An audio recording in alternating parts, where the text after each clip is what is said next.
Gotta do a spark plug replacement because she keeps dying. Wait, piña. So I already got the part. You gotta take this off right here.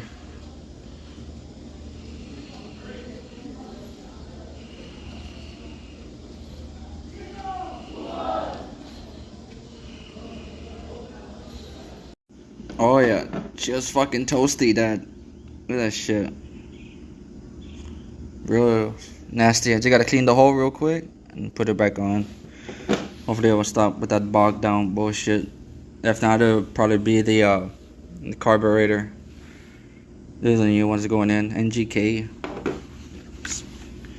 It's alright. Just gotta put it back into place. Already cleaned it. Okay, you gotta tighten it real down. With this, not too tight, just a quarter turn. Just so, you know, it won't be so hard to take out the next time because heat.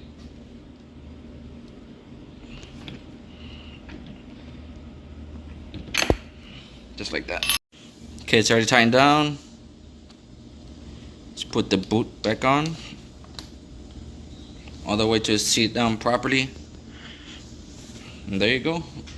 Just gotta put the top up back on. You know, the beauty cover. She should be good to go. We started up right now. Test it out in a bit. Took apart the housing because it's kind of gummed up right here on the trigger. So I just sprayed some brake cleaner, cleaned it up because it was pretty nasty, man. That shit gets nasty.